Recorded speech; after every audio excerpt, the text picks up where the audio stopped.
Sobat Kairos yang terkasih dalam Yesus Kristus, firman Tuhan untuk kita pada hari ini tertulis pada Mazmur 32 ayatnya yang kelima. Saya akan bacakan untuk kita semua. Dosaku kuberitahukan kepadamu dan kesalahanku tidaklah kusembunyikan. Aku berkata, aku akan mengaku kepada Tuhan pelanggaran-pelanggaranku dan Engkau mengampuni kesalahan karena dosaku. Demikianlah firman Tuhan. Sobat Kairos yang terkasih, banyak orang tidak mau mengakui kesalahan. Bisa karena dia adalah tipe orang yang merasa selalu benar dan tidak mau dipersalahkan. Bisa juga karena dia terlalu gengsi atau bahkan malu untuk mengakui kesalahannya. Atau bisa juga karena dia menganggap mengakui kesalahan itu membuat dirinya rendah di mata orang lain dan beresiko bahwa dia akan kehilangan wibawanya di hadapan orang. Kehilangan wibawa di tempat kerja, di gereja, di sekolah, di hadapan teman, keluarga, suami, istri, bahkan mungkin anak-anaknya. Dan itu sekaligus yang membuat orang sampai berusaha menutupi kesalahannya sedemikian rupa agar tidak ada yang tahu. Meskipun bahkan sudah terbukti bersalah. Apalagi jika belum terbukti, mungkin akan semakin menutupi kesalahannya yang membuat dia semakin jauh dari rasa bersalah dan semakin menolak pengakuan atas kesalahannya.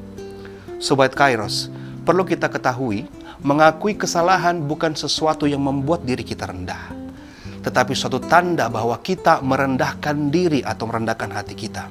Apa bedanya? Membuat diri kita rendah berarti menurunkan martabat kita di hadapan yang lain. Sedangkan merendahkan diri atau merendahkan hati berarti kita menurunkan arogansi kita, menurunkan keangkuhan kita di hadapan yang lain. Justru merendahkan diri dan mengakui kesalahan adalah sebuah langkah besar untuk upgrade diri, bukan downgrade diri. Karena mengakui kesalahan adalah tanda bahwa seseorang mau berubah. Seseorang yang mau berubah berarti seseorang yang mau ada kemajuan atau improvement dalam hidupnya. Demikian jugalah perihal mengakui dosa kepada Tuhan. Suatu kali ada seorang Farisi dan seorang pemungut cukai pergi ke bait Allah untuk berdoa. Orang Farisi berdoa dengan bangga atas perbuatannya. Dia berdiri sendiri dan berdoa menyombongkan diri. Terima kasih Tuhan, aku tidak seperti orang lain yang berdosa, seperti pemungut cukai itu, seperti perampok.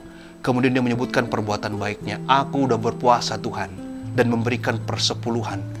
Sementara si pemungut cukai berdoa dengan penuh kerendahan, menundukkan kepalanya, tidak berani menengok ke atas dan memukul dadanya karena penyesalan. Ia berdoa, ya Allah kasihanilah aku orang yang berdosa ini. Yesus menyatakan bahwa pemungut cukai akan pulang ke rumahnya sebagai orang yang dibenarkan Allah. Sedangkan orang Farisi tidak. Mengapa? Karena Yesus berkata, sebab barang siapa meninggikan dirinya, ia akan direndahkan.